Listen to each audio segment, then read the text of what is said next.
قرآن کہہ رہا ہے اقیم الصلاۃ لدلوک الشمس۔ پیچھے قرآن نے تذکرہ کیا کہ رسول اللہ صلی اللہ علیہ وسلم پر اتنا زیادہ مشرکین کا دباؤ ہے کہ قرآن کہتا ہے کہ اگر ہم آپ کو ثابت قدم نہ رکھتے تو آپ بھی ان کی طرف مائل ہو جاتے۔ تو ظاہر ہے بہت سخت دباؤ اور جبر ہے آپ کے اوپر، تو ایسے موقع پہ ایسا کام کرنے کی ضرورت ہے جس سے آپ کو ثابت قدمی ملے اور اللہ کا قرب حاصل ہو۔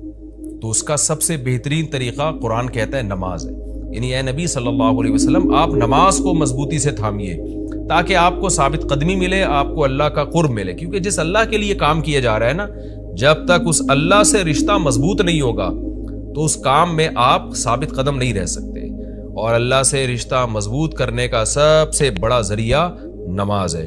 اس لیے قرآن کہتا ہے اقیم الصلاۃ، آپ نماز قائم کیجئے لدلوک الشمس، سورج کے ڈھلنے کے وقت۔ سورج کب ڈھلتا ہے؟ جب بالکل بلندی پہ جا کے ڈھلنا شروع ہوتا ہے تو ظہر کا وقت شروع ہوتا ہے، الی غسق اللیل، رات کے اندھیروں تک، یعنی اس میں 4 نمازیں آ گئیں۔ سورج جب ڈھلتا ہے نا، بالکل بلندی پر ہوتا ہے، تھوڑا سا ڈھلتا ہے ظہر کا وقت، مزید ڈھلان پیدا ہوتی ہے عصر کا وقت، مزید ڈھلتا ہے مغرب کا وقت، اور پھر الی غسق اللیل، سورج تو غائب ہو جاتا ہے مغرب کے بعد، پھر رات کے اندھیرے میں یعنی عشاء کا وقت، وقرآن الفجر، اور فجر کے وقت میں، فجر کی تلاوت کے وقت میں۔ تو قرآن میں اشارہ کر دیا کہ اصل تلاوت کا وقت ہے ہی فجر کا۔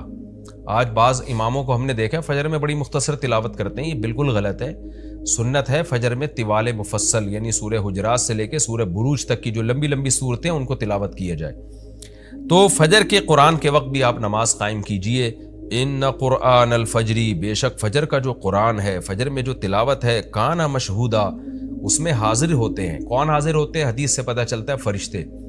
فجر کا وقت اتنا مبارک وقت ہے جب اس میں امام صاحب قرات کرتے ہیں اور لوگ ہاتھ باندھ کے پیچھے امام کی قرات سنتے ہیں، ایک خاص سکینت نازل ہوتی ہے اللہ کی طرف سے، اور فرشتے بھی اس تلاوت میں نازل ہوتے ہیں۔ صحیح حدیث سے یہ بات ثابت ہے کہ فرشتے جو تبدیل ہوتے ہیں نا، ان کے آنے جانے کا وقت اور فجر اور عصر میں ہے۔ وہ جو فجر میں فرشتے آتے ہیں انسان کی حفاظت کے لیے، لہو معقبات من بین یدیہ ومن خلفہ یحفظونہ من امر اللہ، بہت ساری مخلوق اس کائنات میں ایسی ہے جہاں تک سائنس نہیں پہنچی، اور ہو سکتا ہے قیامت تک پہنچ ہی نہ سکے، وہ انسان کی عقل سے بالاتر ہے وہ مخلوق، اور یہ بھی ممکن ہے پہنچ جائے سائنس ترقی کر کے۔